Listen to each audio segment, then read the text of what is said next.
Hey guys, what's going on? It's tmac here. Just making my first YouTube video ever. It's probably not going to be that great. I hope I can get better at it. But really, all that matters is the picks that I give you. These are going to be college basketball picks. I'll probably do an MLB one in the summer, which I did very well on this summer.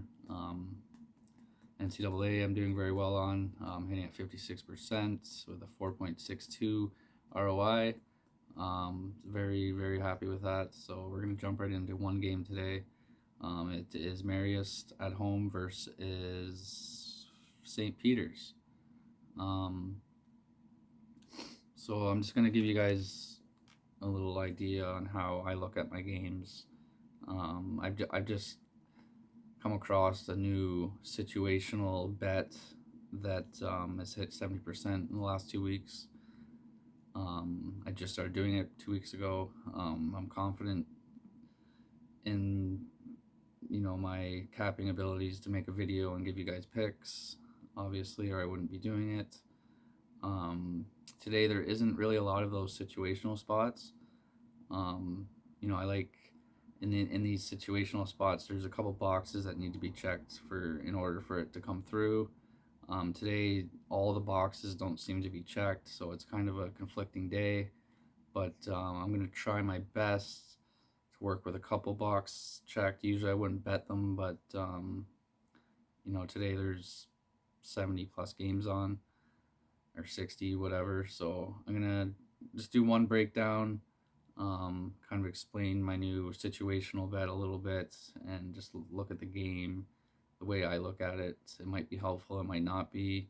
I'd appreciate some feedback. That'd be cool. And if not, it is my first video. I don't expect anything really, but whatever. This is the new world. Everything's online, so let's try it out. So Marius at home, they're ranked. Sorry, not they're ranked. They're favored by 1.5 points versus St. Peter's on the road. Marius just came off a loss to Fairfield, so they're going to be hungry for a win. When a team loses, usually they come back and fucking do very well. And it's not always the case, and that's why a couple of these boxes need to be checked. And today it doesn't really line up, but this is close, I guess. The more information you learn, and the more you learn, the less you bet. I'm finding, because the ability to not bet a game is just as important as being able to pick a winner, because some games are right, some numbers are very sharp. Like the team could be favored by 7 and they win by 7. There's no real edge on either side. It's hard to get on, and Vegas is really good at what they do. So if there's 20 games on, you might only find 2 or 3 that they fucked up on, or I don't say they fucked up, but they gave the line out improperly in hopes of tricking the public. It's a spot where everyone thinks, oh my god, this team blowout winner, but if you look at it situationally, the other team's heavily favored. And like I said, I've hit 70% in these spots. They're usually underdogs that I take. They outright win. They have been. So I'm loving this new situational formula I've discovered. Even some of the pros guys that I follow, they don't quite. This was a breakthrough moment for me, I think. But we'll get into that in the other videos once I find those games. Today's not really that day. But we'll break down Marius versus St. Peter's anyways. So Marius is a 1.5 favorite at home. As a home favorite, they're 2-3 versus the spread. But this is only 1.5 number, so you're not really getting a lot of numbers or a lot of points. So that's not really, can't really count on those numbers. But 2-3 is not bad. It's not good. As a home team, they're 4-4 ATS, so they're a 500 team, whatever. And as a favorite, they're 4-3. So there's no real significant edge there. But remember, I said they played Fairfield their last game and lost to them. So after they lose a game, they're 7-1 versus the spread, and this isn't even a fucking spread. This is 1.5 points.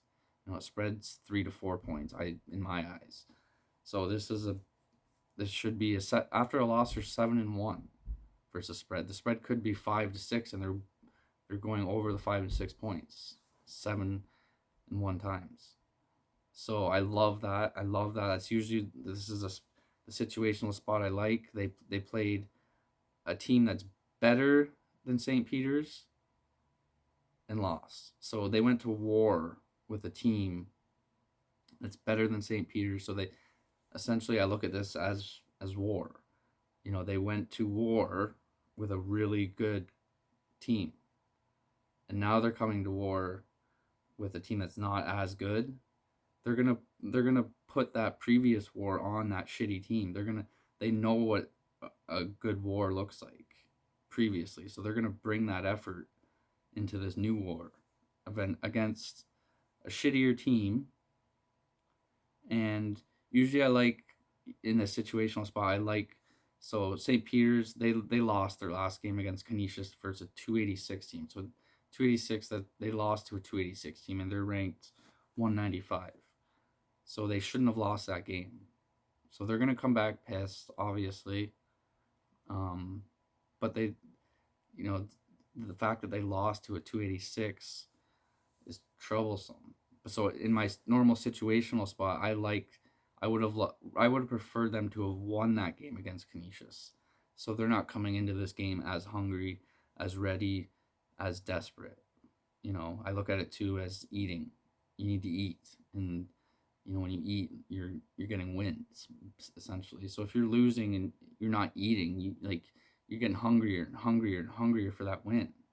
So I love teams after a loss, because they're gonna, it's not just the players, it's the fucking coach, and he's probably pissed after that loss.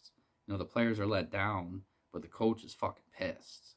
So the next game, his game plan, it's not that it's ever been off, but it's gonna be fucking spot on. He's gonna yell at the guys. He's gonna make them work hard. They're gonna play defense.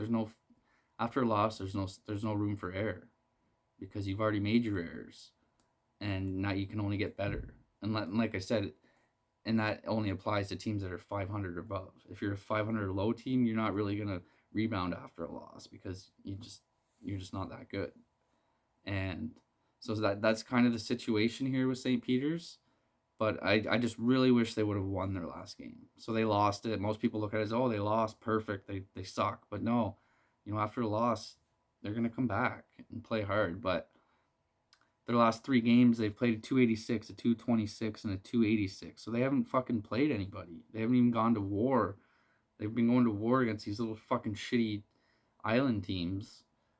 And now they're coming up against a team that went to war versus a really good team. They come off a loss.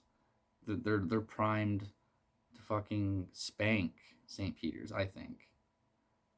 So St. Peter's. So this is where it gets a little conflicting, because I wanted to wait on this line as long as I could, hoping that the public would take St. Peter's, because St. Peter's, on the road, they're 3-2. They're 3-2 as an underdog, so they play well on the road. As an away team, they're 5-3, and as the underdog, they're 4-2. So they have an edge right there. So your average, your public bettor is going to look at that stuff and be like, okay, well, St. Peter's plays well on the road, Marius doesn't play that good at home, but the level of competition matters. In college, there's 350 fucking teams. If you're playing the top 100 teams and losing, and the other team's playing the worst 300 teams and winning, that doesn't make them a better team. It's because the level of competition. So it matters who you played before, because it puts you in a mindset of, holy fuck, we got to bring this kind of energy to this game. If you lost to a better team, then you felt what it felt like to get fucking crushed, and you're gonna carry that over to in your next game versus a shittier team. That So, anyways, St. Peter's, I wanted them to have won, but anyways, this is where it's gonna kind of stick out a little more. where it makes sense. And you always want to try to take a home team. Obviously, in college, that's part of my situational bet too. Home underdog or home favorite. I don't bet anything else. And then outside of those situations, I have to break the games down differently. So St. Peter's, they lost. After a loss, they're 1-2. So they don't respond well after they lose. They might go to their head. It means they're not strong. I think personally, because if it's in anything, if you lose, you better be coming back the next day and getting after it. And if you're not, then you're not considered, worthy. The way I see it, you have to be able to compete. And they just lost to a 286. Then after the loss, they're not going to come back strong because the numbers indicate it. And like Marius, they lost, and then after a loss, they win 7-1. So, and it kind of goes same thing with stats don't mean just one thing. So I look at offensive rebounding. People just look at that as offensive rebounding. It's another, you get your second chance points, and that's essentially what it is. It's second chance points. But to me, that's, obviously second chance points are very important. I don't know, in any other sport, second chance opportunities, if your team has them, it's like power plays in hockey, I think. Second chances are huge. But to me, offense, if you can get the offensive rebound in another team's fucking, on their home, like on their end of the floor, if you can get in and fucking bully them around, and you can get your misses, and it just means you're either taller and stronger or you're just tougher. It's I don't know if you ever played basketball. To get an offensive rebound, you have to get underneath those big guys. You have to get within them. You can't just stand beside them, and they're gonna, like, you have to body them up. You have to be tough. So for me, offensive rebounding is a big part of who I take, because it's second chance points, and it creates, and like I said, it's toughness. And that's the same thing with after a loss. If you can respond after losing, you're good in my books. But if you lose and then you can't respond, it's either bad coaching, or it's not a good spot to bet on a team if they can't win after a loss. So with that being said, both teams are going to be hungry, but St. Peter's, like I said, their last couple games, they've been going to war with these shitty teams, and now they're going to war against a really, not a really good team, but a way better team than what they've been playing, and they came off a loss, and they played better teams. They're primed to fucking smoke your ass. So I'm kind of inclined. So once I figure out a team that I like, I figure out next if it's worth taking them for the full game or just the half, because you can play a game 80% of the game and play well, keep up with the team, and then just lose and lose and lose at the end of the games. Like, playing the game is a lot different than winning the game. Right? Winning the game, you have to have a team. When you're just playing the game, one guy can go out there and keep everything close, but you need a team to win at the end. And so I'm gonna take Marius first half, because they're off a loss. They played better teams. They're coming home. I'm gonna take them first half, money line and full game, at 1.5, because this would normally set up as a hammer spot, like I said, if St. Peter's had won versus Canisius. So most people look at this almost the opposite way, and that's Vegas's job, is to try to trick you into thinking, this team should win or whatever. So, if the public all goes onto one side, Vegas didn't do their job very good. So when they got to move the line to attract the other side, basically. And that's kind of it. There's a lot. There's more that goes into it. But like I said, this is my first video. I don't really I'm not really comfortable doing it, but it's those are the first little tidbits of information that I look at. Um, and it's usually nothing is a for sure thing in sports betting, and that's the way Vegas likes it to be. They want you to think it's a for sure thing, and that's their job. And we can take a team without even looking at the stats and just think that they're going to win because they're a better team, blah blah blah. But certain teams don't play good on roads. They don't play good after losses. They don't. There's certain situations where teams don't win every single game. The team that wins the national championship or the final game or whatever, they don't win every game every year, or not all year. Sorry, they might have 5 or 6 losses, and usually those losses are consistent.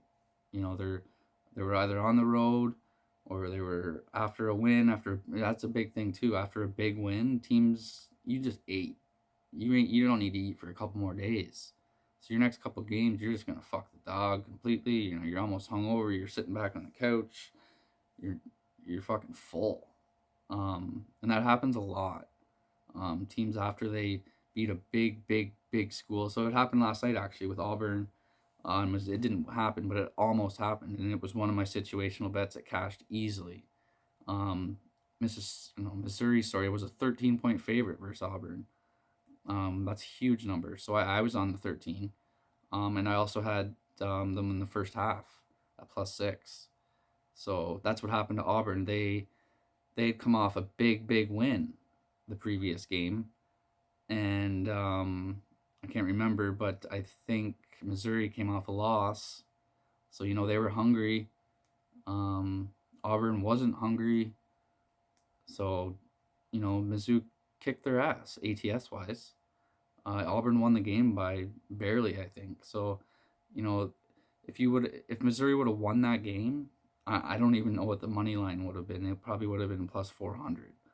So like that's fucking massive. But I just smashed the spreads because it's a lot easier and to keep it simple that way. So I hope you guys enjoyed this video. I know it wasn't great. My information was probably all over the place, but I don't know. Let me know if you like it. Hopefully, fucking Marius cashes for us tonight. So let's get it, folks. Good luck.